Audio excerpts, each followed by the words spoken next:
Hello, Collective. Wendy Joy, Love and Light. I had a question. What do you think of when you think of love? Do you think of all peaches and cream, roses and candlelight, champagne under the stars? Or do you think that there's more to love than just an emotional feeling, a sensation that you receive maybe once in a while or maybe even every day? Oh, my nose.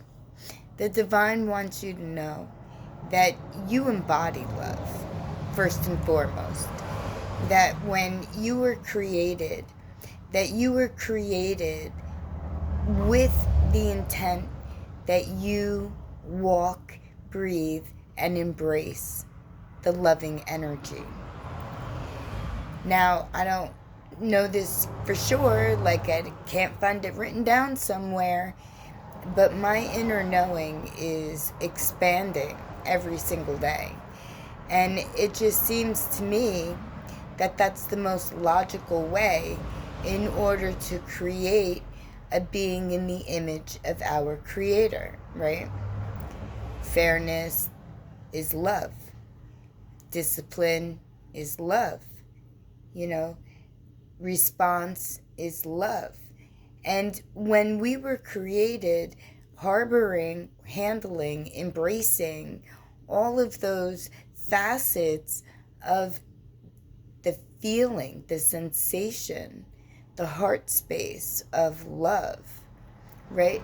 It allows us an opportunity to not only enjoy the internal love that we have within us, for us, from the Creator to the Creator, like appreciating nature and, everything that's around us, whether it be people or mindsets or creations or ideas, thoughts that sparked into ideas and ideas that sparked into tangible situations, right? Some things you'll never find it written in any type of form. You may find it in symbols, you may find it infused within certain tablets or certain synchronicities or certain images, but that's because you as an individual were given the ability to be able to see not past or not through, like it's, you're pushing it aside, but that you have the ability to truly understand where you are and who you want to be loving toward, right? And not everybody deserves our love. Let's just start there, okay? And we don't deserve everybody else's love. So we'll continue with that. And then we'll go further and we'll say that when we are blessed with opportunities, whether it be in physical form or an internal feeling or guidance leading you toward happy and delight, right?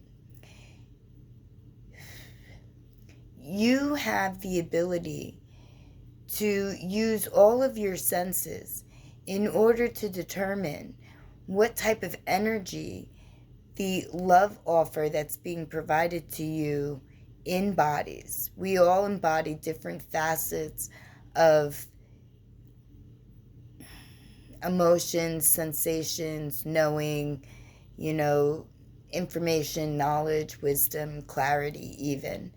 And the ones who can embody the furthest reach, the widest grasp,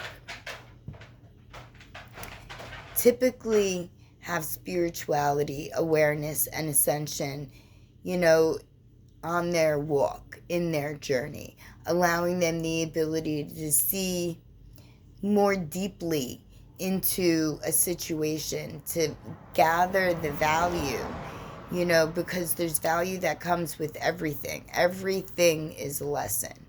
It's either teaching you or you're learning from. no other way. Like, unless you choose to box yourself off and close yourself out, then you're doing yourself and the world, if you think about it, a really big injustice, because you've got talents and skills and you're needed at the table of life. And I really hope that you realize that if you find yourself,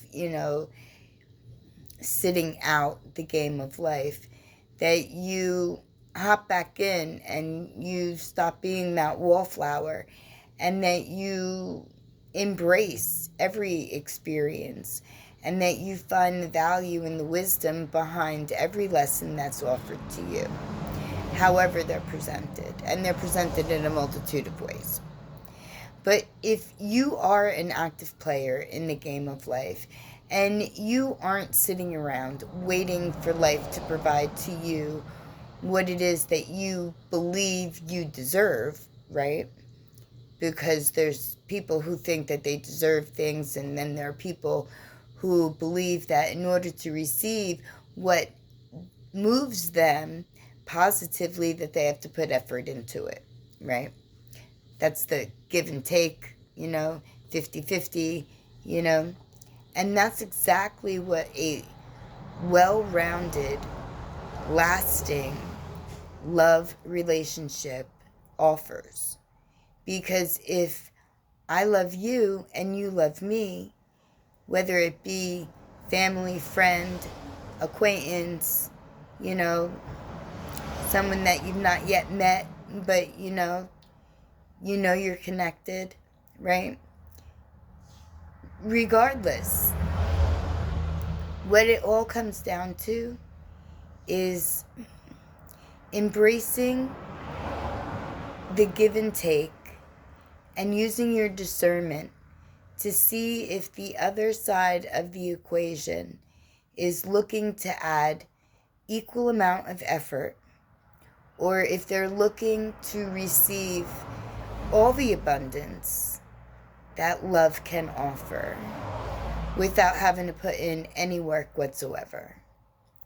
And if you find yourself in a situation like that, and usually it's family or friends or, someone who you perceive you have a tight connection with, right? And you don't want to let them down. Okay. But you know what love also is? It's disciplined, and it's structured, and it's doing what needs to be done, even though you may not want to do it, but you need to do it. It has to be done in order to benefit you or the other party. Like, for example, going to a mundane job.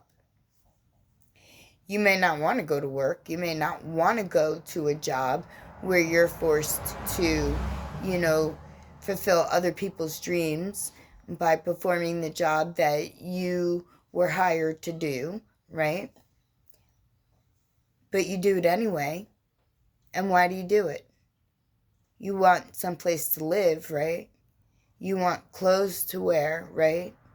You want to be able to provide the ones that you love, maybe the family that you were born into, or maybe the family that you created, whether it be a spouse-related, children-type family, or a group of friends that are interconnected as if they were brother and sister, right? You can make your own family. It doesn't always have to be blood-bound, right? In any event, you still do it in order to benefit you and the other. Even though you don't want to, you know that something has to be done in order to provide, a decent life.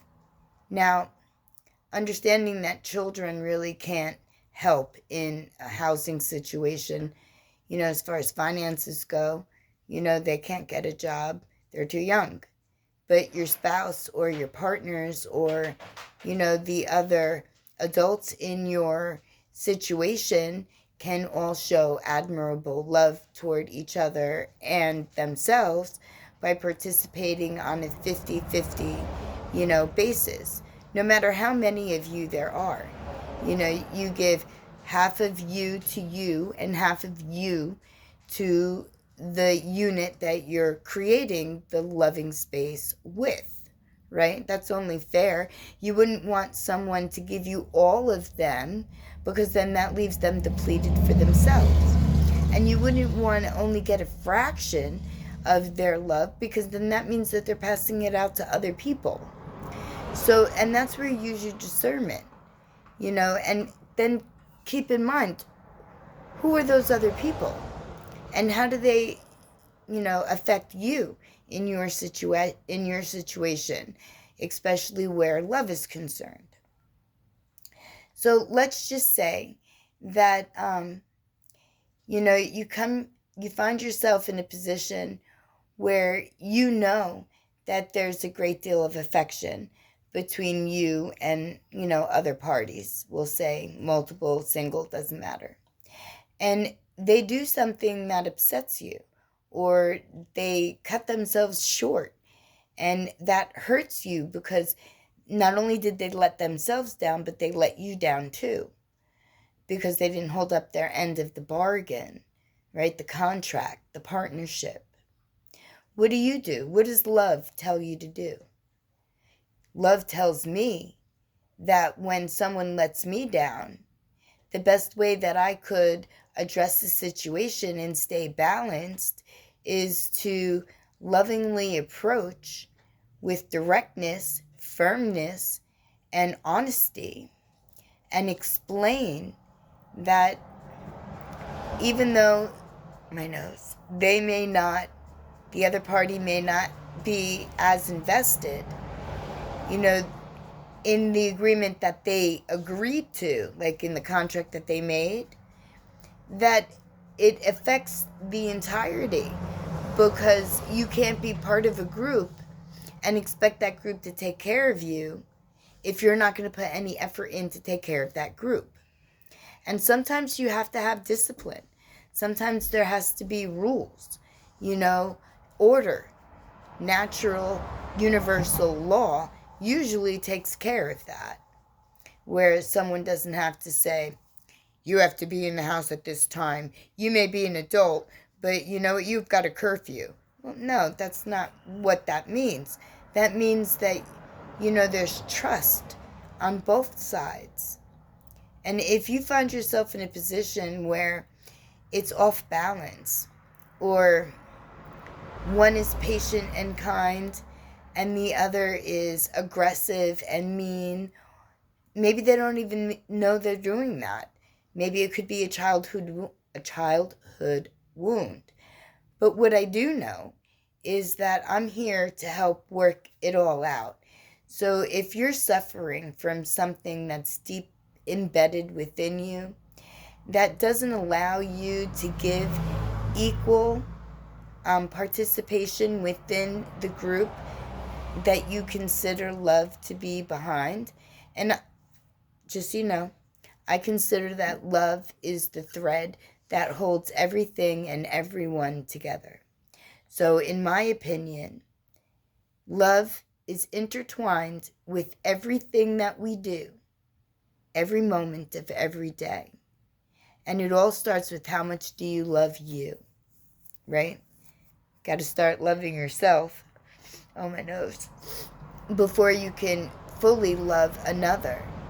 And fully loving means you stand your ground, you are kind about your actions, and you respond positively, and you speak with clarity and direction, and by stating and enforcing and living with the boundaries that you've already self-imposed upon yourself, like you wouldn't let you do this, whatever this is, right? So why would you let someone else blindly get away with that without saying, listen, we are equal. I wouldn't do this to you. I would like to hope that you wouldn't do this to me, But if you feel differently and you're still going to manipulate or, act like a domineering, overbearing, one-sided, entitled piece of this partnership, then we have to sever ties. Even though my heart is filled with love and joy for the idea of who you could be and how you can add worth to me, right? By participating, by holding up your end of the deal, by everybody working, together to create a common goal or to form a bond or to carry, the word, the response, the movement forward positively, right? And that's love too. And I can tell you that love isn't always happiness and bliss. Love can hurt. Love can sting.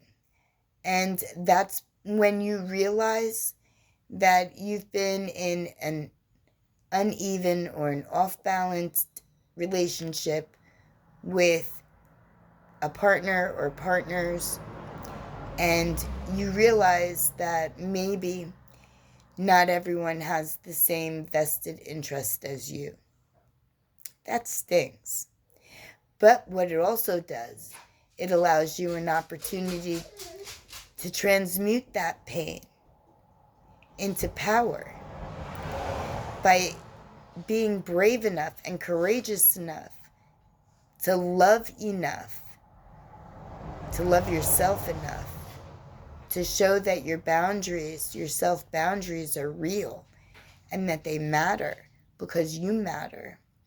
And by standing tall for yourself and saying, no, this isn't right, this isn't equal, this isn't balanced. If you can't come balanced to the table, then we need to sever our contract. You can always hold loving space because the love just doesn't turn off. But that doesn't mean that you're a doormat either. So what are your thoughts about love? Do you agree? Do you disagree? Do you have more to add? I can't wait to hear. I mean, my stories of love can go on and on and on because I can take everything from A to Z and I can tell you why love is within each and every letter, number, synchronicity, sign, symbol, thought, theory, creation. But you may not want to hear me just babble. I'm sure you get the picture, though. Because everything was created in love, not just you or me. The Creator created our light essences, our soul, all from pieces of the whole. So the Creator is the whole and just exploded little pieces of himself all over the place. And in this life, my name is Wendy.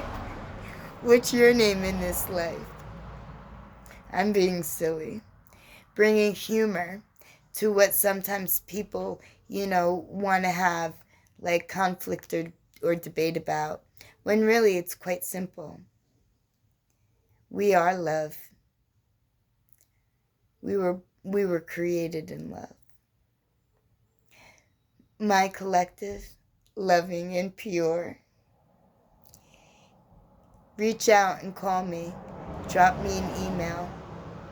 Let me know what your email address is and that you would be willing to receive inspirational newsletter because I'm creating a sensational piece. And I can't wait to add you to my email family newsletter list. Inspiration and encouragement. Love and light. My lovely collective, whatever you do today, hold love tight. Give yourself a hug. Start there. Love on you is the safest place that you could be because you always hug back. My lovely collective, you have a blessed day no matter what you do today. May love and light and purity and grace and wisdom and joy and happiness and fun all come your way. Love and light.